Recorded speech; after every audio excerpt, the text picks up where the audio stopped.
The World Cup in Qatar kicked off on November 20th in spectacular fashion.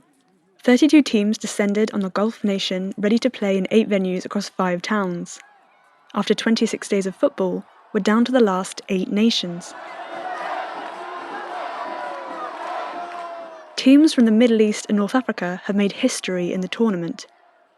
Saudi Arabia's 2-1 win over Argentina and Morocco's 2-0 triumph over Belgium caused unexpected sporting upsets and sparked an outpouring of jubilation across the Arab world.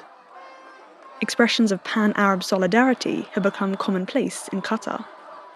Saudis have cheered for Qataris at the World Cup, Algerians cheered for Moroccans, Palestinians have cheered for Arab teams, and Arab teams have waved the flag of Palestine. What is the significance of this moment of pan-Arab unity at the World Cup? Is this a change from what we've seen before at major tournaments, or a continuation of cross-country football solidarity? And why is the Palestinian cause found centre stage at this international event? My name is Rosie McCabe. Welcome to the New Arab Voice.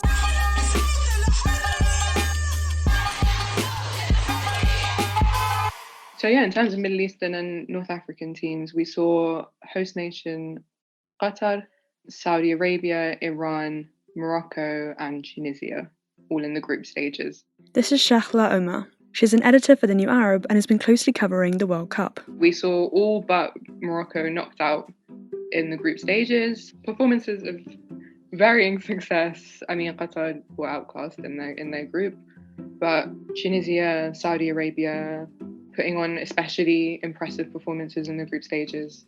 Tunisia beat France 1-0, the crowd erupting with fever-pitch excitement in the Qatari stadium. However, they lost to Australia and drew to Denmark.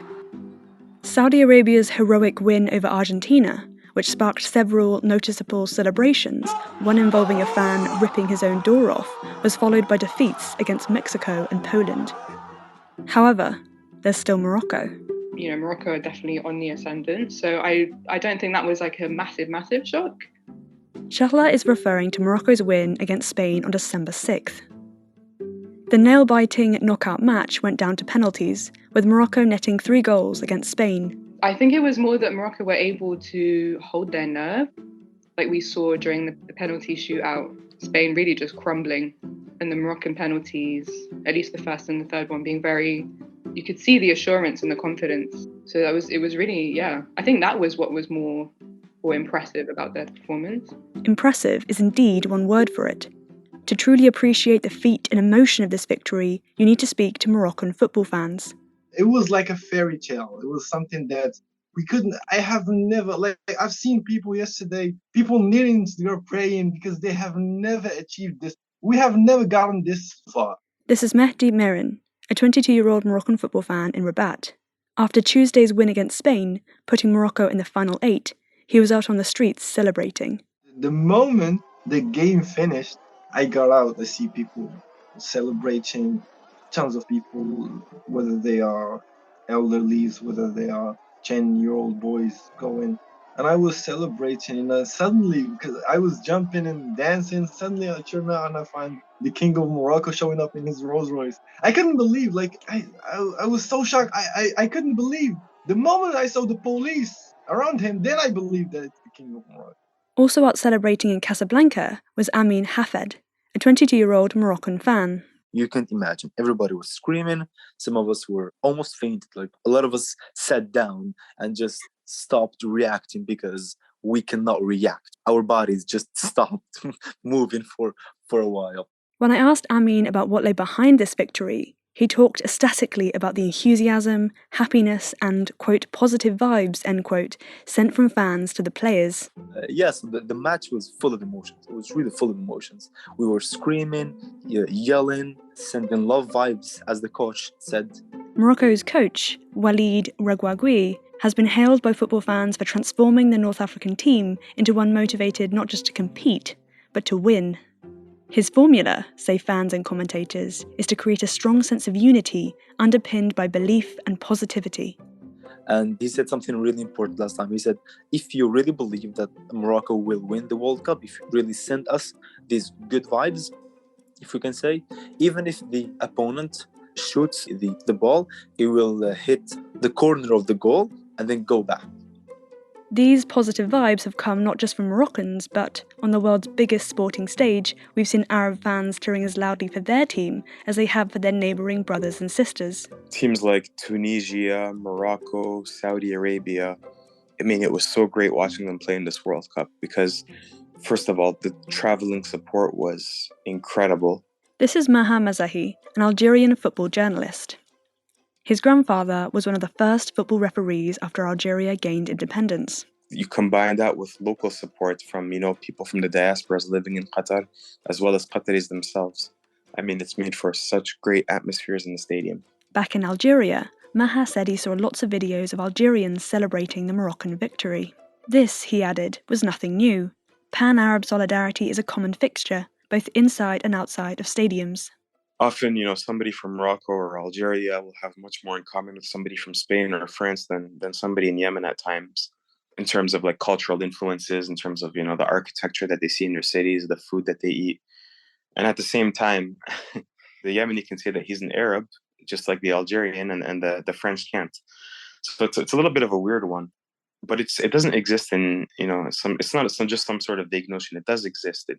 There is such thing as Arab nationalism. In a footballing context, there are multiple examples of pan-Arab unity. For example, when Algeria won the Africa Cup in 2019, there were huge celebrations across Morocco. What we've seen at the World Cup is the full visibility of this cooperation, interchange and support from the Atlantic to the Gulf on a global platform. Countries across that MENA region, even across East Africa, I think do subscribe to it as well. And there is definitely an element of feeling proud that this is the first Arab World Cup. It's just no denying it. You ask people across the Arab world and they're going to say that they do feel like they have a stake in it, that this is the first Arab World Cup and they're proud of it being the first Arab World Cup.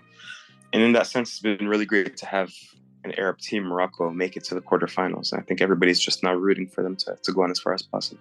Moroccan supporter Mehdi said that this unity and sense of pride in the Qatari hosts is also a response to the way the tournament has been covered in Western media. Because of the attack of Western media on Qatar, that made the Arabs so united to defend Qatar.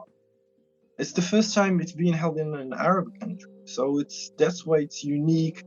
The matches are unique, the crowds are unique, the audience is different. That's why I think what made people so united. When you have this tidal wave of support, said the footy fanatic, this changes the outcome of matches.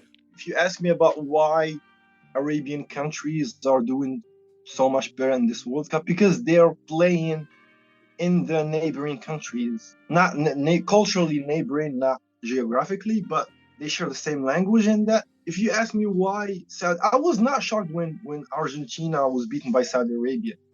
Saudi Arabia was playing in Qatar.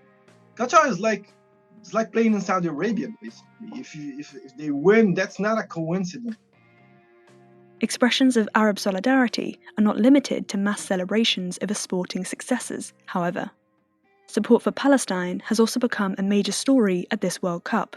If we look at the World Cup as the most popular kind of sport arrangements in the whole world, what we see here is that this opportunity, or this World Cup in particular, offered the fans, the football fans, a unique opportunity and space as well to convey their views and commitment on Palestine. This is Amine Badarin, a research fellow at the College of Europe at the Natolin campus in Warsaw. He is Palestinian and currently lives in Stockholm. So what I would say here, what's new is not really the content or what we call here solidarity with the Palestinian cause. The only new thing is actually the visibility of this message, which has been broadcasted on basically globally in this special event. Numerous Western outlets have portrayed this Palestinian solidarity at the World Cup as something new, forgetting that the true story here is not the groundswell of support among Arabs, but its visibility. So everything the West basically told the Palestinians and their supporters that they can't do for whatever reason. They can't, for example, bring Palestinian politics, concerns, human rights violations, etc., to these cultural events. FIFA prohibits the display of banners, flags and flyers that are deemed to be, quote, political, offensive and/or discriminatory in nature. This rule has been used to ban Palestinian flags inside stadiums. Also, in 2017, FIFA made the decision to allow clubs that play in illegal Israeli settlements to compete. And we find that what is called, let's say, double standards brought up to the floor all of a sudden since the beginning of this year, basically since February 2022, where the West basically used all of these events in the case of Russia. And that's in many ways provided, I think, a turning point for solidarity groups around the globe and activists as well. That's an important turning point in my view. On the global stage, yes, the World Cup can be considered a turning point in terms of the visibility of Palestinian solidarity. When it comes to the visibility of Palestinian flags at Arab and African games, this, if anything, is to be expected. Maha, again. Anybody with any experience going to matches in North Africa in particular will always see a Palestinian flag, whether it's a club match or a national team match. In Algeria, for example, one of the songs they always sing is Palestine Shuhada, so Palestine the Martyrs, and that's been being sung since 1988, really, since the first Intifada. In Morocco as well, they have songs like Rajawi Falastini. Of course, what's different now compared to 1988 or even 2 years ago is that a number of Arab states have normalised relations with Israel. Take Morocco. The North African country signed the controversial Abraham Accords, normalising relations with Israel in December 2020, following the UAE and Bahrain.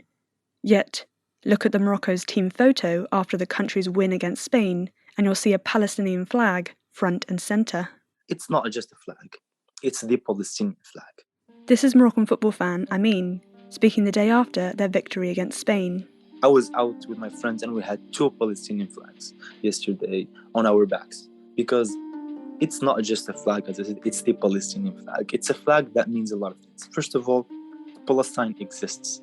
Second of all, it's not called Palestinian conflict, it's called the Palestinian case. It does not only reflect the problems of the country of Palestine, but it reflects the struggle of the people, that people are really fighting there for their rights. And that's exactly what people around the world are doing. We are trying to do it in Morocco also.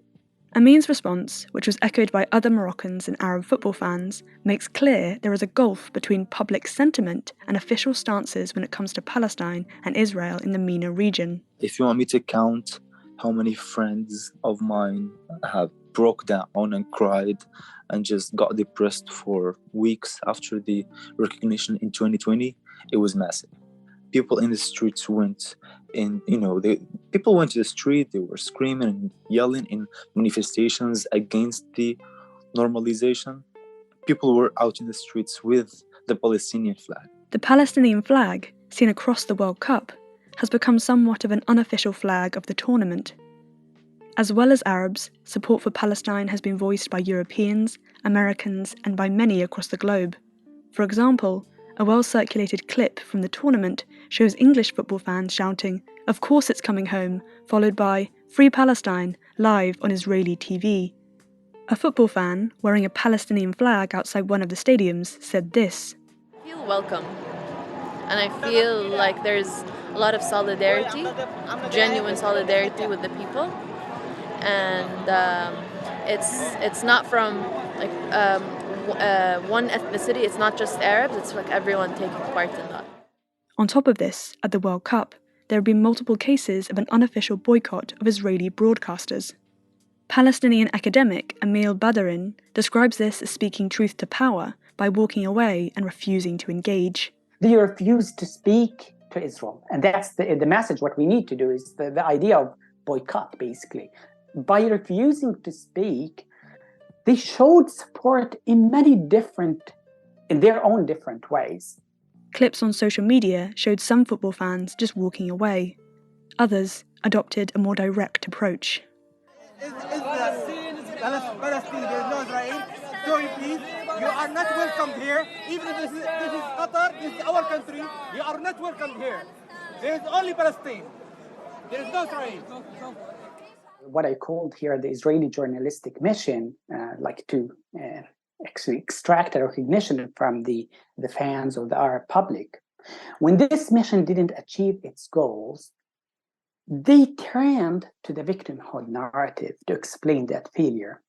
Amine says this victimhood narrative casts Israeli colonization and the current state of Israeli oppression of Palestinians as the norm. For these journalists, Israel is just another normal state, right? They consider it as the only civilized, basically, state, the only democracy, it's a human right abiding, and all that stuff. Of course, never mind the fact that it's just a state that is classified as practicing apartheid.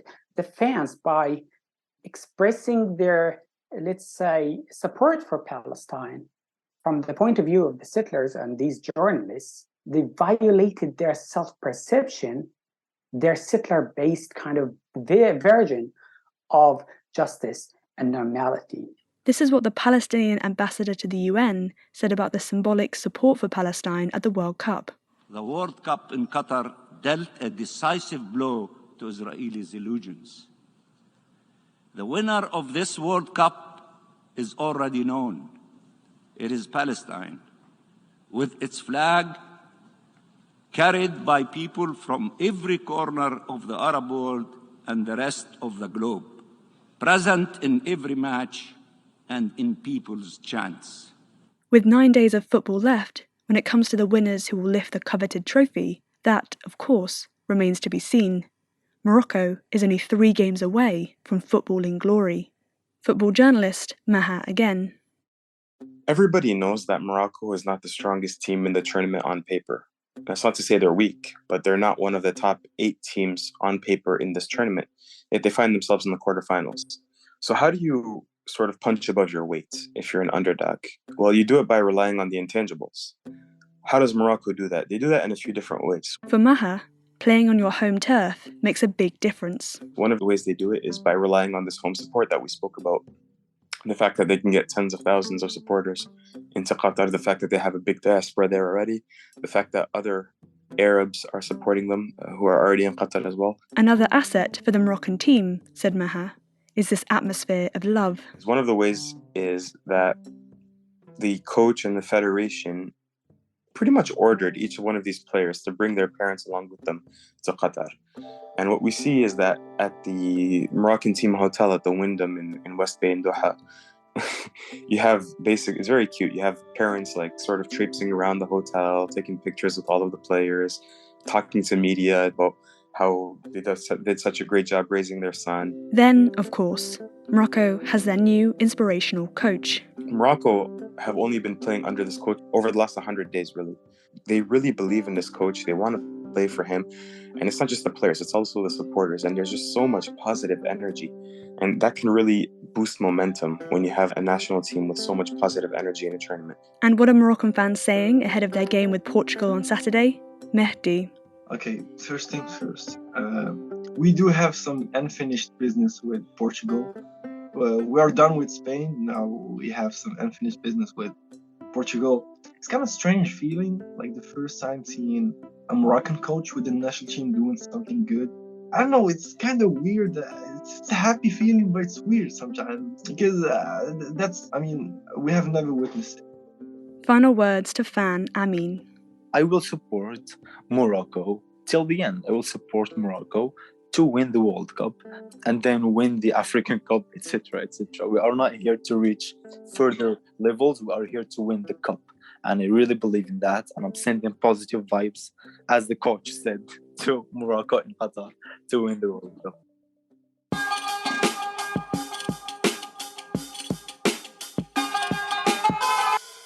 This episode of The New Arab Voice was written and produced by me, Rosie McCabe, with additional help from Hugo Goodridge and Basma Alati. Our theme music was by Omar El Fil. The New Arab Voice will be back next week. Until then, you can find all our previous episodes on all major podcast platforms. You can also check out our Instagram page and Twitter account, both at The New Arab Voice, for additional content. We also have a weekly newsletter, which you can sign up for. Find the link in the show notes. You can subscribe to the podcast so you never miss an episode, and you can also rate and review, which helps us spread the word. Don't forget to follow The New Arab on Facebook, Twitter and Instagram for all the latest news from the region.